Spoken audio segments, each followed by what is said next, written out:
Retail వ్యవస్థ idea ఉంది అందరికీ? ఐడియా ఉండేవాడు చేలిపైకి ఎత్తండి. ఓ, మా ఆడబిడ్డలు అన్ని విషయాలు బాగా తెలుసు.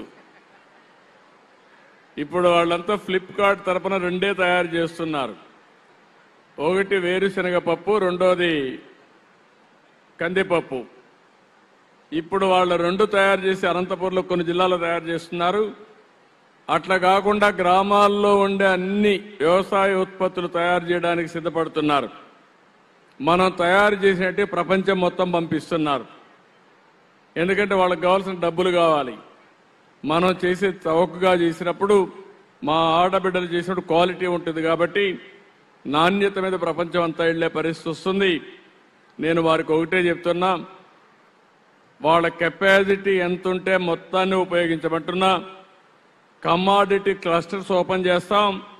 ఎక్కడ ఏ జిల్లాలో ఏ వస్తువు వస్తుందో, ఏ ప్రోడక్ట్ పడుతుందో అక్కడ తయారు చేసి మీ అందరికీ శిక్షణా కార్యక్రమాలు పెడతాం. దానికి కావాల్సిన బ్యాంక్ లోన్ ఇప్పిస్తాను, వర్కింగ్ క్యాపిటల్ ఇప్పిస్తాను. ఇవన్నీ చేసిన తర్వాత మీరు మళ్ళా కొనడానికి వాళ్లే కొంటారు. మీకు ప్రోడక్ట్ అక్కడ అందుబాటులో ఉంది. తయారు చేసే తెలివితేటలు నేర్పిస్తా. మళ్ళీ దాన్ని కొనుగోలు చేసే వ్యక్తులు కూడా మేము ముందర పెడతాను. దీనికంటే మంచి ఆలోచన లేదు. ఈ విషయం మీరు గుర్తుపెట్టుకోవాలి. మీరు అందిపుచ్చుకోవడం మీ చేతుల్లో ఉంది.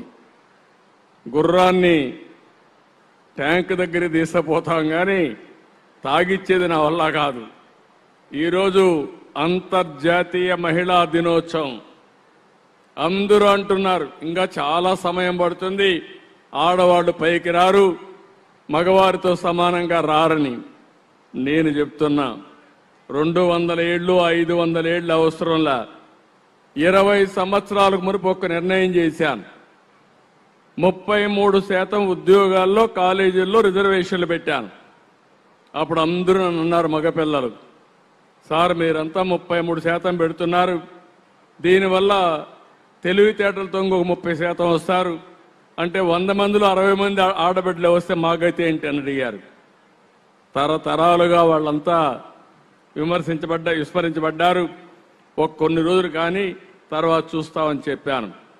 ఇప్పుడు నేను తీసుకున్న నిర్ణయం మీరు చూస్తే, భార్యాభర్తలు వచ్చినప్పుడు నేను అడుగుతా ఉంటాను, భర్త ఐటీ, భార్య ఐటీ, ఇద్దరు ఉద్యోగాలు చేస్తారు. నీ ఆదాయం ఎంత, ఆవిడ ఆదాయం ఎంత అంటే 90% నాకు చెప్పింది ఆడవాళ్ళ ఆదాయం ఎక్కువ ఉంది, మగబిడ్డల కంటే భర్త కంటే భార్య ఆదాయం ఎక్కువ ఉంది. అంటే దీన్ని బట్టి మనం అర్థమవుతుంది ఎన్నో ఏండ్ల అవసరం లేదు. మన దగ్గర ఆర్గనైజేషన్ రెడీగా ఉంది, టెక్నాలజీ రెడీగా ఉంది, చేసే మనసుండే ప్రభుత్వం మీకు అందుబాటులో ఉంది. ఇప్పుడు చేయాల్సింది మీరు ఇచ్చిన అవకాశాలను అందిపుచ్చుకుంటే ఏదైనా సాధ్యం. ప్రపంచంలో ఉండే వ్యక్తులందరినీ తీసుకొస్తాను, మీరు భాగస్వాములు చేస్తాను. మీరు చేసే పనులు మళ్ళా ప్రపంచం మొత్తం మార్కెట్ ఇచ్చే విధంగా చేసే బాధ్యత నాది. ఉపయోగించుకోమని మిమ్మల్ని అందరినీ కోరుకుంటున్నా. మీరే మాకు స్ఫూర్తి సార్ టెక్నాలజీ విషయంలో. అయితే అంతర్జాతీయ మహిళా దినోత్సవ సందర్భంగా మీరు టైం కేటాయించి మాతో ఇలా చేసుకోవడం చాలా ఆనందంగా ఉంది. మిమ్మల్ని జీవితంలో మహిళా దినోత్సవ సందర్భంగా గుర్తు చేసుకోవాలి అంటే ఆ మహిళ ఎవరు, మిమ్మల్ని ఎంతగా ప్రభావితం చేశారు? మీ భార్య గారా, అమ్మగారా? ఎవరికి వారే.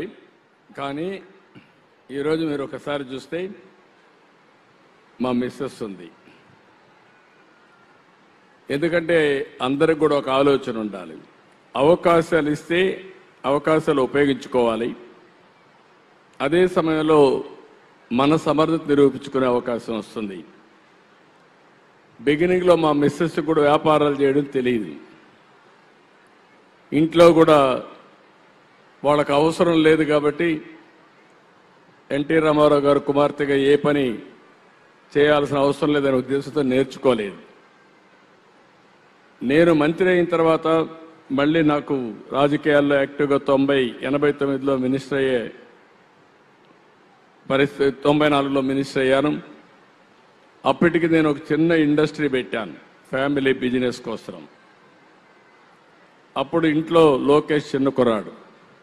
అప్పుడు నేను ఆలోచించి బిజినెస్ చూసుకోమని మా మిస్సెస్ను కోరాను.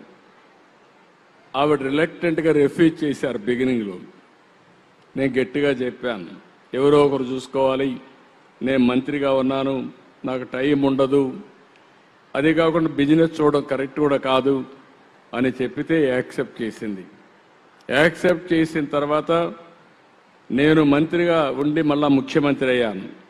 10 ఏళ్ళు రాజకీయాల్లో యాక్టివ్గా ఉంటే అక్కడి నుంచి అంచెలంచెలుగా ఒక సాధారణమైన మహిళ హెరిటేజ్ కంపెనీని డెవలప్ చేసి పిల్లలను కూడా అందరినీ, మా అబ్బాయిని కూడా బాగా చదివించి పెళ్ళైన తర్వాత ఇద్దరిని కూడా స్టాన్ఫోర్డ్ వరకు చదివించే పరిస్థితికి వచ్చిందంటే అది మహిళలకు ఉండే శక్తి అని చెప్పి నేను మీకు తెలియజేస్తున్నా. ఇప్పుడు అక్కడితో ఆగలేదు. ఎన్టీఆర్ మెమోరియల్ ట్రస్ట్ ద్వారా సేవా కార్యక్రమాలు చేస్తూ ఉంది. అంటే ఇప్పుడు సర్వీస్ యాక్టివిటీస్కి వెళ్ళింది. అంటే ఒక మహిళ మీరు గుర్తుపెట్టుకోవాల్సింది 10 మందికి స్ఫూర్తినిచ్చే స్థాయికి మీరు ఎదగాలి. నేను మా ఇంట్లో కూడా ఊహించలేదు. అలాంటిది మా మిస్సెస్ చేయగలిగిందంటే అందరికీ ఆ శక్తి ఉంది. అందుకే నేను మనస్ఫూర్తిగా మా మిస్సెస్ని అభినందిస్తున్నా. ఎందుకంటే ఓసారి మనం కూడా అక్నాలెడ్జ్ చేయాలి మంచి చెడుల్ని. అలాంటి మంచి చెడులు చేసినప్పుడు నాకు ఎలాంటి ఇబ్బంది లేకుండా అన్ని పనులు చూసుకోవడమే కాకుండా అవసరమే 10 రూపాయలు ఇచ్చే శక్తి కూడా సంపాదించుకుని నాకు ఖర్చు పెట్టమంటే పెట్టే పరిస్థితికి ఉన్నారు. నేను రాజకీయాల్లో సంపాదించలేం కాబట్టి వ్యాపారాల్లో సంపాదించే పరిస్థితికి వచ్చారు. కాబట్టి this is a great day. ఎందుకు ఈ మెసేజ్ ఇస్తున్నారంటే కష్టపడితే మీరందరూ కూడా ఒక పెద్ద ఎత్తున పేరు తెచ్చుకునే అవకాశం వస్తుంది. అది ఒక రోజులో కాదు, నిరంతరం ఆలోచించాల్సిన అవసరం ఉంది. అబ్సల్యూట్లీ.